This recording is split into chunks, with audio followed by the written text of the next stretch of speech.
Child sexual abuse is a massive, often ignored problem amongst law enforcement. Over the last 20 years, thousands of police officers were found guilty of child sexual abuse, and nearly 40% of them were never sentenced to prison. Hi, and welcome back to I Think You Should Know This. Today we're finishing my series on gender-based violence perpetrated by law enforcement. We've discussed just how common domestic abuse is amongst police officers, how frequently they are accused of rape and sexual assault, and today we'll cover child sexual abuse perpetrated by law enforcement. I know, I'm full of really uplifting topics. This issue is tremendously important though, so I would be very grateful if you could leave a like or a comment sharing something you might have learned in this video, or maybe a topic you'd like me to cover in the future. Of course, take care of yourselves and take this video at your own pace. This is a sensitive issue to discuss, and I don't cover it lightly. According to the Washington Post, between 2005 and 2022, thousands of local and state law enforcement officers were charged with crimes related to child sexual abuse. And if you've watched any of my other videos, you know what I'm about to say next.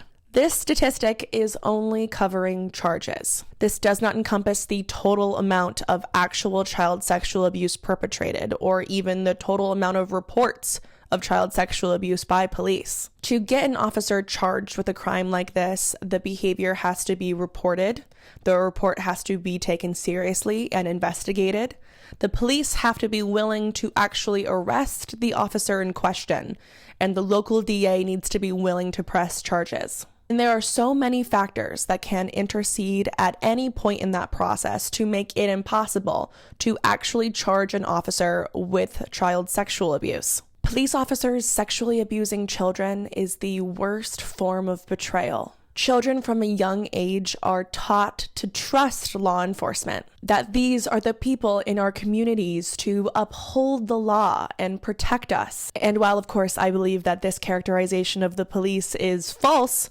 many officers go on to abuse the power our society entrusts them with.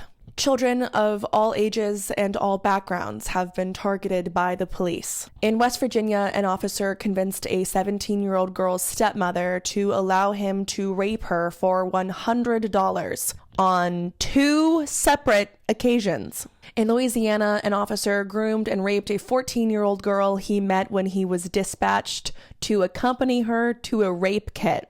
As in, this girl had already been raped. The police officer showed up to take her to a rape kit and then went on to rape her himself. In Texas, a Houston police captain has recently been charged with sexually abusing a girl since she was 9 years old.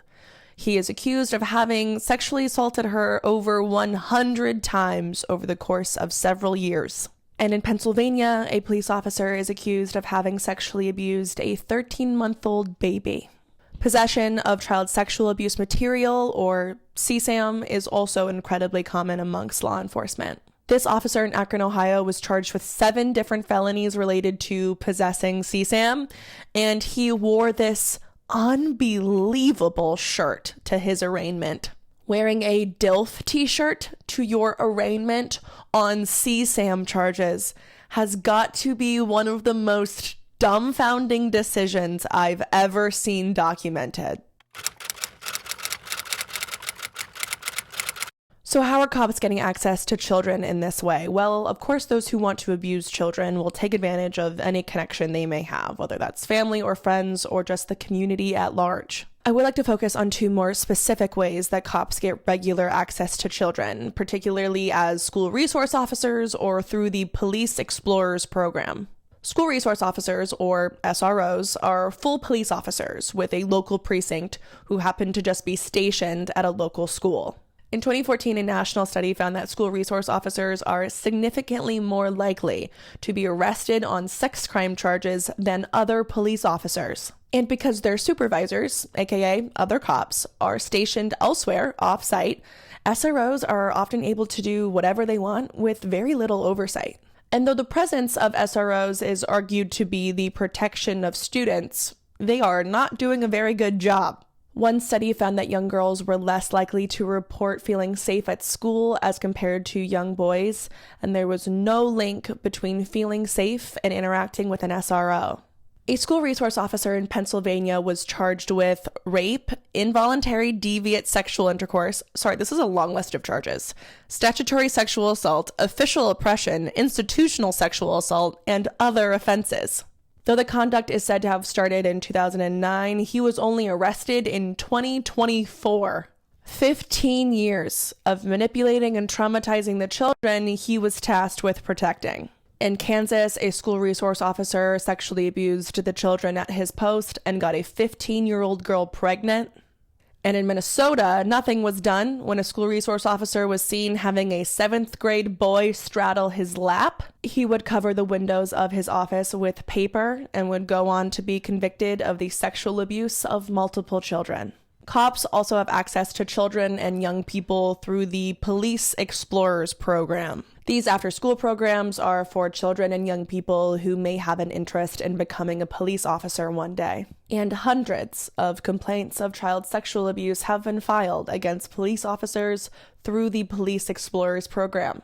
I'd like to highlight one story in particular, and that's of Sandra Birchmore. Sandra was a young 12-year-old girl when she first joined the Police Explorers program. She'd meet an officer by the name of Matthew Farwell, and when she was 15, he would begin to sexually abuse her. This would go on for nearly a decade, even as Farwell got married and had children of his own. In 2020, Sandra fell pregnant with Matthew Farwell's child, and before she was able to give birth, she was found dead. Matthew Farwell is accused of murdering her.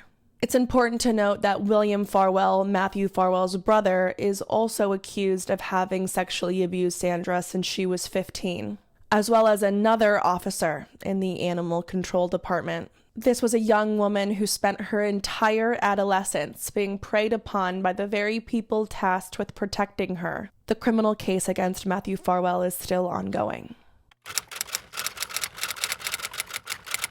So what happens to these cops when they've been charged with crimes related to child sexual abuse? First, I'd like to acknowledge that even getting to the point where a cop is charged with this type of violence is incredibly difficult. Only 12% of child sexual abuse is reported. It's the most underreported form of gender-based violence. Add in that the person who abused you is a police officer, and you can understand why so many children might be afraid to report. And second, of course, when they do report, they are not taken seriously by adults with authority. In South Carolina, when a 15-year-old girl told her school administrators that the school resource officer had been sexually assaulting her, they told her that he was, quote, rare and precious and above reproach. She would later find out that several complaints had already been made against the same officer. The school didn't even remove the SRO until years later when he was charged with having inappropriate contact with minors. He received 2 years probation and avoided all jail time. Now, some officers who have sexually abused children do receive lengthy prison sentences, like that officer in West Virginia I mentioned, who was sentenced to 25 years in prison for having paid $100 to rape a 17-year-old girl twice. But as you may be able to guess at this point, many officers just receive probation. Like this one, and this one, and this one. As per usual, I could keep going. And some, of course, serve pathetically short prison sentences that allow them to be released and go on to abuse more children.